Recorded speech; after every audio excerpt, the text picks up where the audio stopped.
ప్రభుత్వం కూలిపోతుందని కొన్ని రాజకీయ పార్టీలు ప్రగల్భాలు పలుకుతున్నాయని, సమ్మక్క సారక్క దయ వల్ల ఎవరూ తమ ప్రభుత్వాన్ని టచ్ కూడా చేయలేరని మంత్రి పొన్నం ప్రభాకర్ అన్నారు. కరీంనగర్ జిల్లా కొత్తపల్లి మండలం రేకుర్తిలో ఆయన సమ్మక్క సారలమ్మ అమ్మవార్లను దర్శించుకున్నారు. ప్రజల చేత ఎన్నుకోబడిన ప్రభుత్వం ప్రజాప్రభుత్వం అని, ప్రజాస్వామ్య వ్యవస్థలో ప్రభుత్వంపై కుట్ర చేస్తున్నారని మండిపడ్డారు.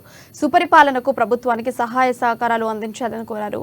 కిషన్ రెడ్డి కాంగ్రెస్ ప్రభుత్వంపై ఇష్టం వచ్చినట్లు మాట్లాడుతున్నారని, తమ ప్రభుత్వాన్ని టచ్ చేస్తే అమ్మవారు మొట్టికాయలేస్తారని అన్నారు. బలంతో దర్శించుకున్న తర్వాత అమ్మవారి వాక్కుగా ఎవరికి టచ్ చేసే ధైర్యం లేదు. ప్రజాస్వామ్యంలో ప్రజాప్రభుత్వం ఇది. ప్రజలతో ఎన్నుకోబడ్డ ప్రభుత్వం. ఇచ్చిన హామీలన్నీ అమలు చేసి ప్రజల కొరకు పనిచేసే ప్రభుత్వంగా తప్పకుండా భవిష్యత్తులో అన్ని అమలు చేస్తామనే మాట సందర్భంగా తెలియజేస్తూ, ప్రజాస్వామ్యంగా ఎన్నికైనటువంటి ప్రభుత్వాన్ని కూల్చాలనే కుట్ర చేస్తున్నటువంటి వాళ్లకు చురుకబెట్టే విధంగా నేను అడుగుతా ఉన్నా.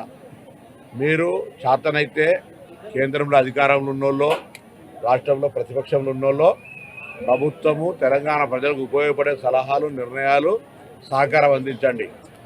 ఆ బుద్ధి కలగాలని ఆ అమ్మవారిని కూడా ఈ సందర్భంగా కోరుకుంటున్నాను. అందులో 500 రూపాయల గ్యాస్ సిలిండర్తో పాటుగా 200 యూనిట్ల విద్యుత్ ఫ్రీతో పాటుగా దాదాపు నియోజకవర్గానికి 3-4 వేల ఇండ్ల మొదటి ప్రక్రియ అప్లికేషన్లు తీసుకోవడం జరిగింది. అవన్నీ చేయడంతో పాటుగా రైతు భరోసా బలంతో దర్శించుకున్న తర్వాత అమ్మవారి వాక్కుగా ఎవరికి టచ్ చేసే ధైర్యం లేదు. ప్రజాస్వామ్యంలో ప్రజాప్రభుత్వం ఇది.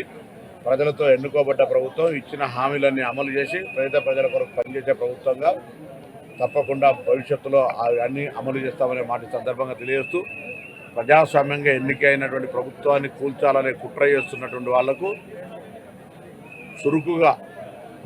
చురుకబెట్టే విధంగా నేను అడుగుతా ఉన్నా.